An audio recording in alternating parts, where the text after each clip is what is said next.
Welcome to study with ईस में आपका स्वागत है। तो दोस्तों, आज हम पढ़ेंगे एक छोटा सा topic, chief justice of India. तो आइए चलिए देखते हैं चीफ जस्टिस ऑफ इंडिया कौन है हमारे देश के। ठीक है, आज इनके बारे में पढ़ेंगे। तो आइए देखते हैं चीफ जस्टिस ऑफ इंडिया कौन है। तो भाई, हमारे चीफ जस्टिस जो हैं आज के, वो हैं मिस्टर उदय उमेश ललित। ठीक है, तो हमारे जो चीफ जस्टिस हैं प्रेजेंट टाइम में कौन है, मिस्टर उदय उमेश ललित। ये हमारे देश के 49वें चीफ जस्टिस ऑफ इंडिया बने हैं। ठीक है, याद रखिएगा ये कितने दिन के लिए। और ये एक सबसे इम्पोर्टेंट चीज़, ये मुख्य न्यायाधीश के पद पर जस्टिस यू ललित सिर्फ 77 दिन तक रहेंगे। ठीक है, यानी कि ये याद रखिएगा, इनको काफ़ी लंबे समय के लिए नहीं बनाया गया, इनको सिर्फ 74 डेज़ के लिए बनाया गया। ठीक है, कितने दिनों के लिए बनाया गया है, 74 डेज़ के लिए बनाया गया है। ओके, कितने दिनों के लिए, 74 डेज़ के लिए बनाया गया है।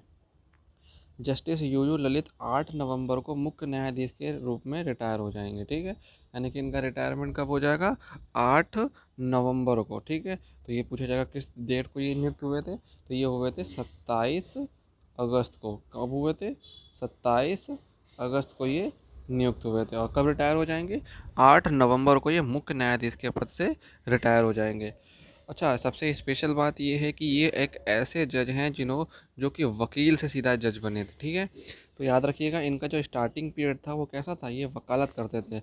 ये लिखा हुआ, वकालत से शुरू हुआ उनका सफ़र देश के 49वें सीजीआई बनने तक का पहुंचाता है। ठीक है, फिर आते हैं, अब इससे ये पता चलता है कि भाई अगर ये हैं 49वें नंबर के, तो इससे पहले कौन थे सीजीआई।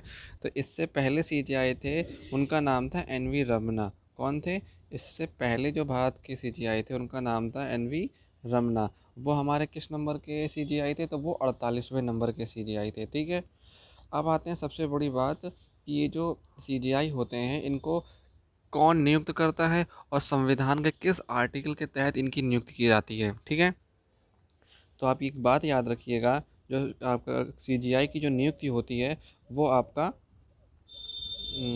एक सेकेंड रुकिए, वेट करिए। सीजीआई की जो नियुक्ति होती है वो चीफ जस्टिस ऑफ इंडिया की नियुक्ति आर्टिकल 124(1) और आर्टिकल 124(2) के तहत राष्ट्रपति करता है। तो आर्टिकल 124(1) में क्या कहा गया है, तो आर्टिकल 124(1) में कहा गया है कि भारत में एक चीफ जस्टिस ऑफ इंडिया होना चाहिए। ठीक है, भारत में एक चीफ जस्टिस ऑफ इंडिया होना चाहिए।